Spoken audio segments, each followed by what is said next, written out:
La loi de l'esprit de vie m'a affranchi en Jésus-Christ de la loi du péché et de la mort. Romains 8:2. Or, par la loi, je suis mort à la loi, afin de vivre pour Dieu. J'ai été crucifié avec Christ. Si je vis, ce n'est plus moi qui vis, c'est Christ qui vit en moi.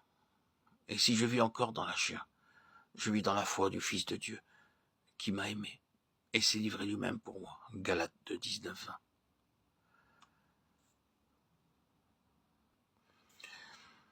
Ici, en un mot, nous trouvons la loi de la vie liée à la foi. La vie en Christ est une vie de foi.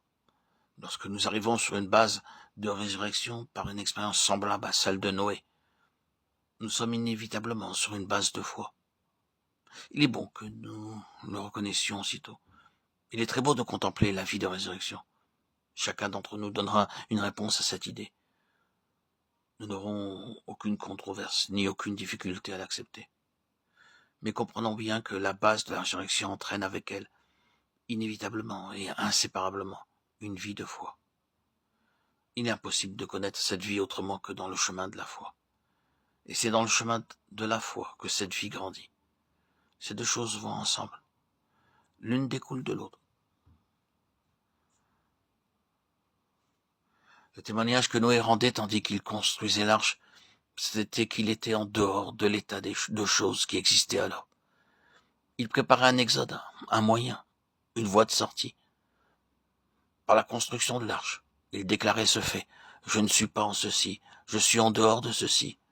Nous ne sommes donc pas surpris de ce que les premiers mots qui nous soient dits au sujet d'Abraham soient ceci.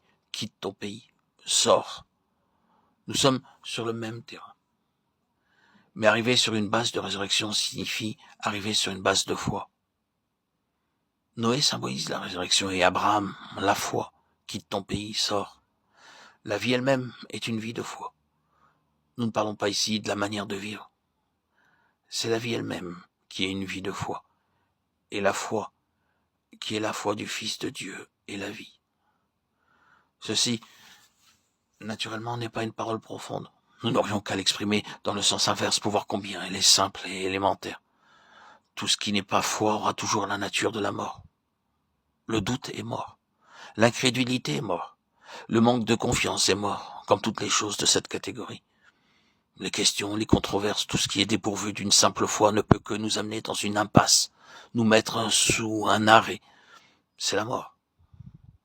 Nous voyons donc la loi de la vie opérer avec Abraham dans la ligne de la foi. Une foi qui agit de plus en plus profondément, qui produit la vie, dans une mesure toujours grandissante. Ces deux choses vont ensemble. Plus profonde et la foi plus profonde sera la vie. De même, une mesure de vie plus grande implique une foi plus profonde.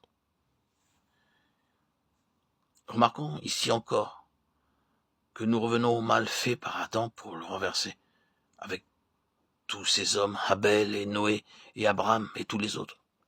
Dieu agit par un recul. Il renverse le mal fait par Adam.